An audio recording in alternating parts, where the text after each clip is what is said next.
Hi, fourth and fifth graders. Today we're going to do another kind of Thornton Creek Day where we pursue our naturalist curiosities and explore the natural world around us to find beautiful and interesting materials to make some nature art. And the nature art that we're going to make today is called nature mandalas. And a mandala is a design that has a very rich, long history, originally coming from some of the Indian religions like Hinduism, Buddhism, Jainism, and a Japanese religion called Shintoism. And in those religions, historically, a mandala has represented a design to help focus the mind and meditate and kind of be at peace with the universe. And nowadays, the mandala has also been adapted to a variety of different religions and cultures and spiritual beliefs and artistic practices. And it's used now as a way of creating beautiful, repetitive designs in concentric rings with patterns and to represent kind of the structure of life and how everything is connected and kind of has a ripple effect on the world and everything around it. So that's kind of what a mandala symbolizes in many regards today. But I also wanted you to be aware of the cultural history and the religious history behind this symbol and this design, because it's important to know where the things that we use and create today come from. So I'm going to show you some examples of traditional mandalas from some of those religions, and then I'll show you what I mean by a nature mandala for what we're going to create today.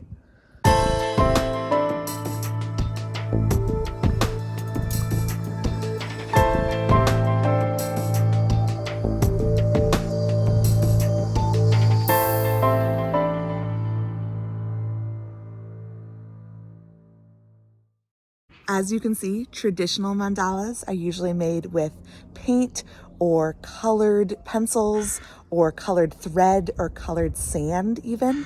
But a nature mandala is built, as you might guess, from materials found in nature. So let me show you some examples of what those can look like.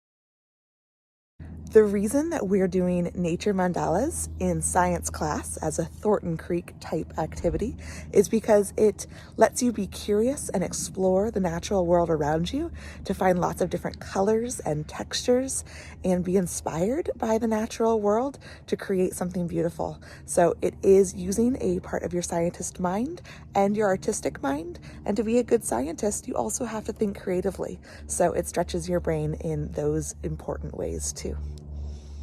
I'm going to make my own nature mandala now, and I'll show you the process that I go through to make mine, and then hopefully you'll be inspired to make your own too. I went through my yard and gathered a lot of different materials to make my nature mandala first. You don't have to do this first. You could just gather materials as you go, but I figured I kind of wanted the piles of different choices around me to be inspired by as I was making my mandala. So I gathered a variety of flower petals and different types of flowers from my yard, some dead flowers that I thought had a cool crunchy brown texture and color, some rocks, some wood chips, some dried leaves, some ivy. So lots of different colors and textures. And now I'm going to see what they inspire me to make as I put them into patterns and concentric rings. Here we go.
here's my finished nature mandala.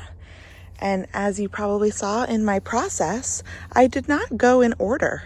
I kind of started at the middle and made a few rings going outward, but then as I kept looking at my design and looking at my material choices, I decided to go back and add some rings closer to the center and then go back towards the outside. So there's no right or wrong way to do this, and you can keep adding to it and changing it over time. Even if you're done for today, you could add more to it tomorrow. You could collect more materials, or you could make a new one. So there is what's called a nature mandala. And I hope that you enjoy some time in the sunshine today, finding materials that inspire you to make a beautiful work of nature art. If you feel like it, send me a photo of your finished mandala, because I would love to see what your amazing artist and naturalist minds create. Enjoy!